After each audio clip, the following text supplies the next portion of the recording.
Good afternoon, everybody. It is Wednesday, the 12th of May, 2010, and we had some more strength here today.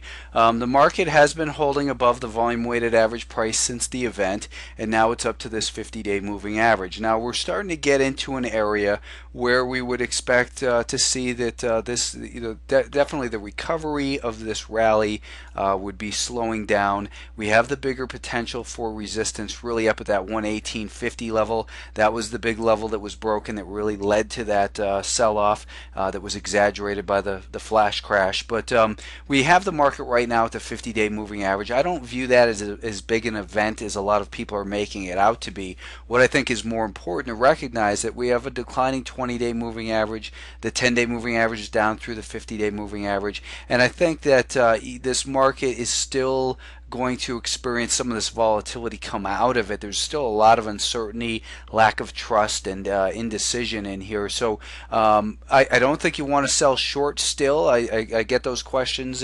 Should we be selling short? I think if you have a lot of longs that maybe you could hedge, certainly part of your long positions. But I think you're better off. I don't think that hedging really always makes sense. I think you're better off just getting out of your long positions that concern you the most, or raising your stops. We've had, of course, real big volume on the downside there the last Thursday and Friday, and then today, this week rather, we've had volume. Monday was above average, and now it's starting to drift lower. So I think as the volume is drifting lower, there's just less participants looking to chase the market, and less supply coming out as well. That is aggressive supply on the bid. So I think that it really makes sense that we're going to start to maybe do a little bit further consolidation.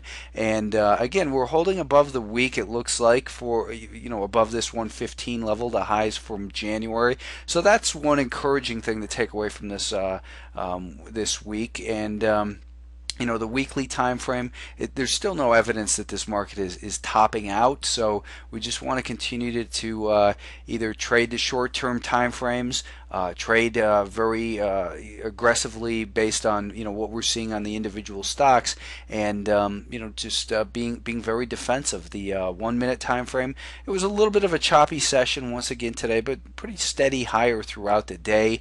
We did see that the advanced decline line remained strong, 2,600 or really close to 2,700 advancers for about 400 declining stocks on the day. So another day of strong breadth, and the market, again, the bigger level of importance near term is 115. That's where we have that 5-day moving average that's flattened out, and the 5-day volume weighted average price below that at about 114.20 or so. Let's see, that's about 114.25. So the market is still it's tough to trust in my mind. It hasn't really presented us the proper setups yet, so I think it's better to focus more attention on the short-term time frames and the individual stock setups. The Nasdaq is rapidly approaching the 49 level, and really 49 to 49.10 was the bigger level of support that had given way last week and led to the bigger sell-off. So this $49.10 level again was very similar to the 118.50 level. So we want to look at it as the same type of, here's the potential resistance, and it's also where we have that declining 20-day moving average in there. So it seems likely that the market would at least slow down in that area, and perhaps we drift a little bit lower down towards the highs from January. There's nothing to suggest that the market is going to decline from here. We have this pattern, and in fact, let's just change the scaling or look at the last 4 days. But since the gap up Monday, we've had this nicer pattern of higher highs and higher lows, and we continue to recover, but we want to be aware that it's approaching this critical level. So it's a place to let off the throttle a little bit, and not that I've been suggesting that anyone goes strong in here. The magnitude of the recovery, the speed of the recovery, I guess, It shouldn't have. It surprised me somewhat, but I've found it to be less tradable than a lot of people claim it to have been. Basically, because we had that big gap up Monday, and you had to be taking big risks to be a buyer on Friday. Now we're seeing continued upside with strong breadth and leadership as well from the group that's from the index that's been the strongest this year, which is the Russell 2000. And the Russell 2000 is approaching that 72 level. 72, as we can see, and let's take a look at the 30-minute time frame. That 72 level really has been a critical area for this market. It's making a very impressive pattern of higher highs and higher lows, so it makes zero sense to be selling short into this strength.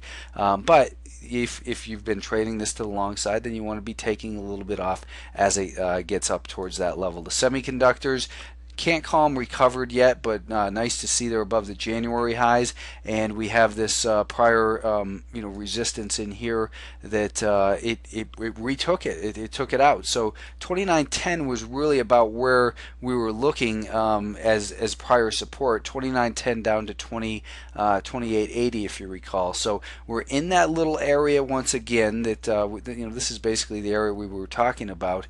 We're back in that, so it's more neutral, and to me, it's more about individual stock. It continues to be more about individual stocks. We still have a pattern really on the financials of lower highs and lower lows. Now, are we going to get another lower low? I don't think it's likely.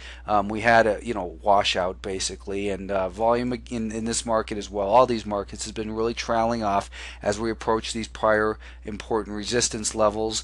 It tells us that it's time. That other people are looking at this market and saying, it's had a real nice recovery here, so let's just kind of slow it down in this area. The best area continues to be gold. The gold's index itself, the gold physical, that is.